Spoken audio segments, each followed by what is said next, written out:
Hey everybody, it's Lon.TV, and it is time for my annual retro video where we take out some old retro hardware and do something new with it.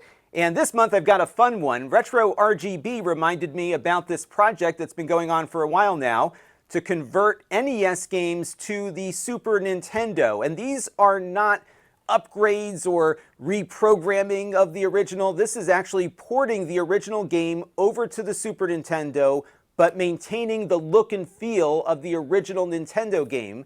And because these two machines have similar processors, a lot of the logic is the same, but the Super Nintendo, of course, has more hardware capabilities. So these games are enhanced in the sense that you don't have flicker and slowdown that the NES games frequently had. So the games play the same, they can sound the same, although you have some options for better soundtracks, but they play a lot better. And it's been a lot of fun to look at some of these games that a developer by the name of Infidelity has been putting together. There's a few other folks doing stuff, but I think Infidelity right now is the guy that is getting the most attention for the quality of work that he is putting out.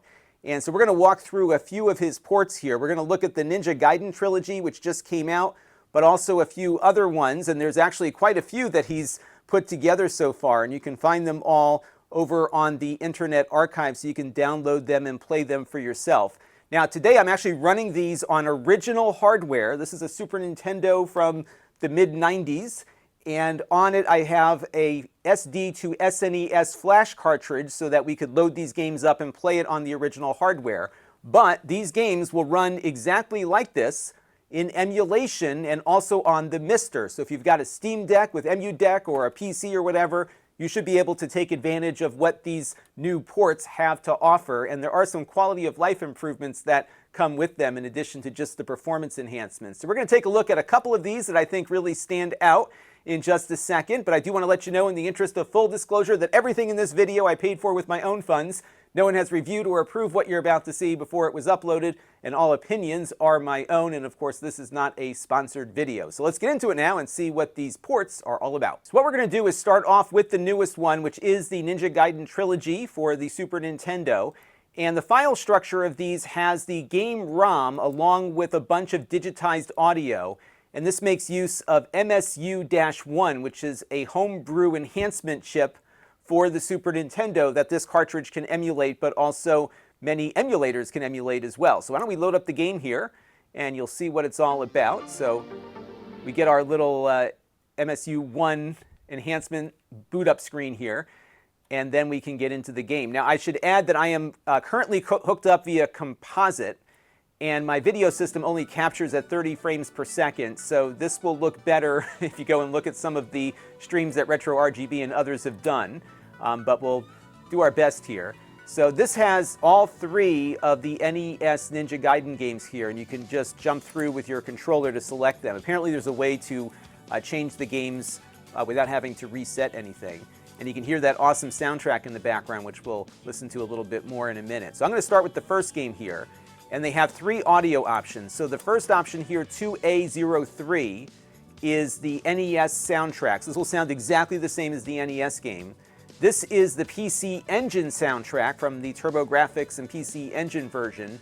And then the arranged one is the one that I like because this has kind of a CD audio soundtrack, and similar to what perhaps the Super Nintendo would have had if it had a CD-ROM back in the day. So I'm going to shut up here and I'll start the game so you can listen to what it sounds like. So let me mute myself here. I'll turn the volume up a little bit and we can get a feel for it.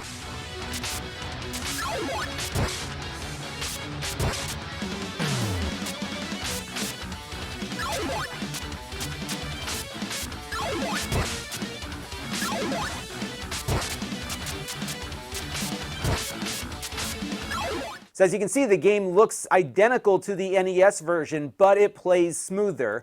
You might have noticed my character disappearing when he got hit on the capture. That's due to the 30 versus 60 going into it. So I can tell you just on the display here, everything looks great. And of course, it can sound a lot better too if you go with the arranged soundtrack. But again, you can run it in the pure fashion with the NES audio. Let me show you the next one here, which is DuckTales. And this one I think has the coolest amount of add-ons insofar as the intro screens are concerned. So let's load it up here real quick, and you'll see what I'm talking about. And once the title screen, here it goes. Watch out, Mr. McD. So we got some mode 7 on the title screen there, but check this part out. I'm going to hit the start button. And just like before, we can select what soundtrack we want. So we're going to go with the remastered soundtrack. And I think this was from the game that they released on a number of platforms back in 2013. So let's hit the start button here.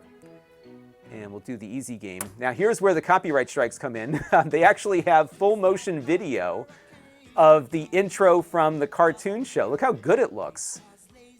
So you do need, at least on the original hardware, a decent SD card. I had an older SD card on this earlier that was not able to keep up with the bit rate, but here it is running, I think, really, really well for a 16-bit console.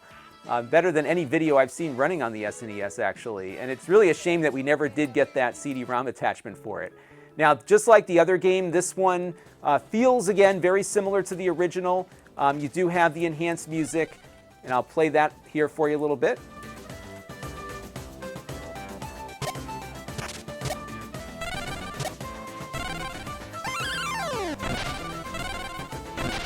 Once again, very similar to what we experienced on the other game.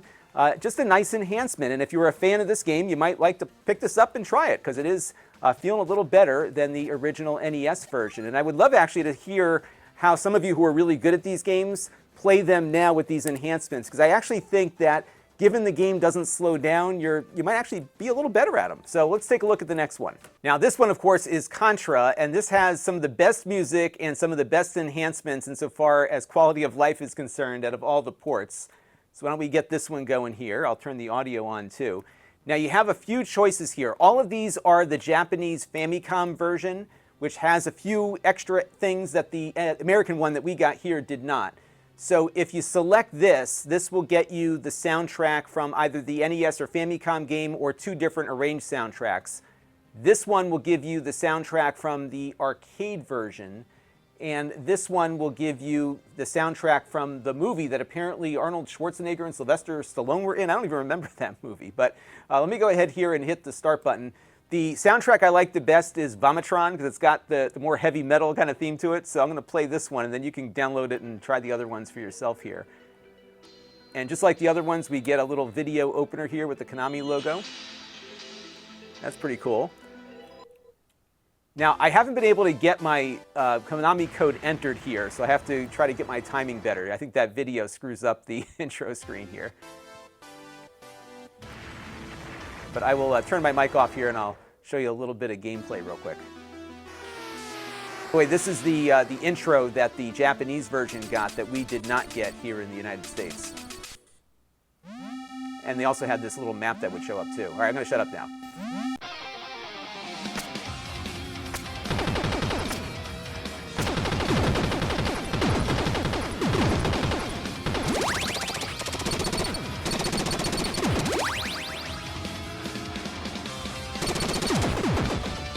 Isn't that soundtrack awesome? Now I want to show you something. So what they've done is they've added some quality of life improvements here. So the first one, let me turn the music down a little bit. The first one here is if I hold down the right button, I can shoot diagonally without moving. So normally in Contra, if you wanted to shoot diagonally, you had to be moving all the time. So now if you hold down the right button here at the top, you'll stay still, but you can shoot in diagonal. So that's a nice improvement. The other thing is that they've added weapon selection. So if you look up here, if I hit the X button, it will switch to the other gun. So if I die, I can carry a weapon that I had stored with me into the next life. Or you can carry two weapons with you. So if you pick up the spread shot and you want to have something else to carry around with you, you've got that as an option now too. So again, similar to the original, actually identical to it in many ways, but a couple of little things added to make the game play a little better. Now I thought originally that this animation of the trees was something that they added as well, but no, this was in the Japanese version and not in the US version. So in the US we never had these palm trees swaying here, and I wonder if that might have been taken out of the American one for performance reasons. But here, as you can see, it doesn't do anything to slow the game down. So this is a lot of fun, one of my favorite games of all time, running in a slightly better way here with the enhanced version that Infidelity has brought to us. All right, let me show you Metroid here next. Now, what's neat about Metroid is that it has the enhanced soundtracks as the other ones do. It has the performance improvements, but they've also added the option to be able to save your game in addition to still using the password system. And here, of course, you can also change the music. So they have a few different options here to choose from. They all run the same game here, just with different musical options in the background. And that's the NES version, but let's take the orchestral soundtrack one. After all, we've got all this storage now, 16 gigabytes of it, hooked up to our Super Nintendo here.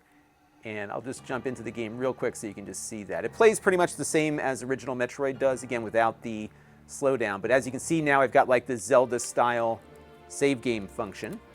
And we're not seeing our character just due to the capture rate here, but you can see it on screen here. And there you go. And the soundtrack's pretty cool. I'll turn it up a little bit.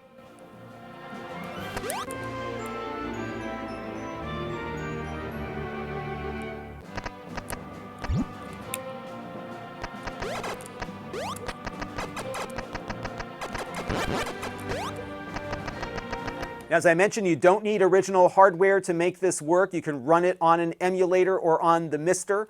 It does not, though, work on the Analog Pocket, from what I understand, at the moment at least. But if we go in here to my Steam Deck with my EMU Deck thing going on here, I can go ahead and start playing the game.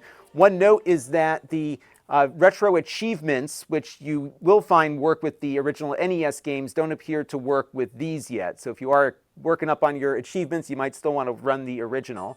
But I found it runs just as well on the emulated machine here as it does on the original hardware. So all good. We can start the game here real quick.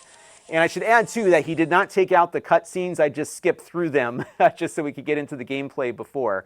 But it's a great portable experience here, too.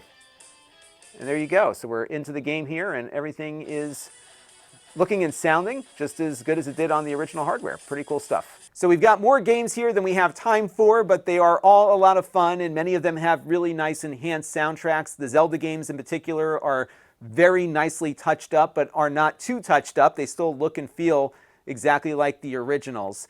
So check out the archive here at archive.org. You can try these for yourself. And I also suggest heading over to Patreon, because Infidelity has a Patreon to support the work that he's doing. And I'm finding as he does more and more of these, the enhancement levels increase with each release that he puts out. He's doing some amazing work here, and I wanted to acknowledge that because the community really keeps these games preserved and running. And these enhancements are just nice little touch-ups of the original that play the same. Really cool stuff. Check it out for yourself and let me know what you thought down in the comments below. Until next time, this is Lon.TV. Thanks for watching and happy holidays.